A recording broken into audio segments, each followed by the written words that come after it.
جب بھی یہ میاں بیوی اپنے بچوں کے بارے میں کیریئر کی فکر کرتے ہیں تو کہتے ہیں بیٹے یہ کر لے یہ کر لے یہ کر لے، تیرا کیریئر بن جائے گا، اور منزل کہاں تک؟ 60-70 سال کی زندگی بن جائے گی۔ یہ کیریئر اگر کافر کا ہے تو سمجھ میں آتا ہے، اس لیے کہ ان کے ہاں اس کے بعد کی زندگی کوئی نہیں۔ ہندو کا ہے تو سمجھ میں آتا ہے ان کی اس کے بعد زندگی کوئی نہیں۔ سکھ کا ہے تو سمجھ میں آتا ہے کہ اس کے بعد ان کی زندگی کوئی نہیں۔ کسی دہریہ کا ہے تو سمجھ میں آتا ہے کہ اس کے بعد ان کی زندگی کوئی نہیں۔ حیرت ہے کہ مسلمان بھی یہی کہتا ہے، حالانکہ اس کا ایمان کیا کہتا ہے کہ زندگی شروع ہی اس کے بعد ہوگی۔ کبھی خیال ہی نہیں آیا کہ ہم نے اپنے بچے کی زندگی بنانی ہے۔ کیا مطلب؟ خربوں سال کی زندگی بنانی۔ کبھی میاں بیوی نے بیٹھ کے اپنے اولاد کی یہ فکر نہیں کی، کیریئر بناؤ میاں۔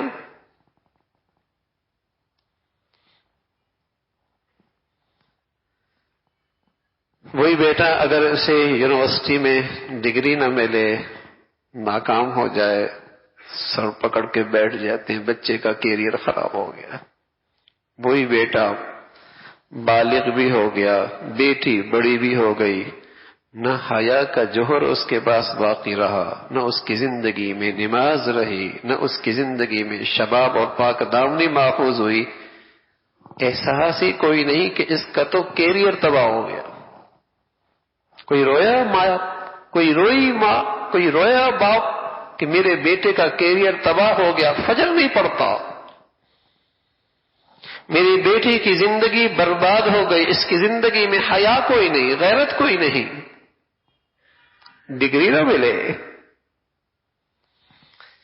کفر کے علم نے اتنا اثر کیا ہے دل و دماغ پہ، اتنا اثر کیا ہے کہ مسلمانوں کے ہاں بھی اب زندگی کی انتہا 60-70 سال۔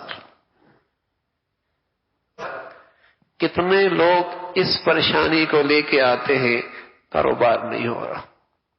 کتنے لوگ اس پریشانی سے ہیں کہ چلتے چلتے کاروبار کو پتہ نہیں کیا ہو گیا۔ کتنے اس پریشانی کو لے کے آتے ہیں، بیماری جان ہی نہیں چھوڑتی۔ اسے ہم پریشانی آج سمجھ رہے ہیں کہ زندگی خراب ہو رہی ہے۔ کوئی نہیں پریشانی سمجھتا، بیٹا نماز نہیں پڑھتا، بیٹی نماز نہیں پڑھتی، بہنیں حیا کی چادر نہیں اوڑھتی، میرے گھر میں موسیقیوں کی آوازیں اٹھ رہی ہیں، لقمہ حرام ہمارے گھروں میں استعمال ہو رہا ہے، اس پر کوئی بے چینی کوئی نہیں، کیونکہ اسے اپنے فیوچر کے لیے خطرہ نہیں سمجھتے، اسے اپنی زندگی کے لیے خطرہ نہیں سمجھتے۔ اگر خطرہ سمجھتے سر پکڑ کے رونے لگتے۔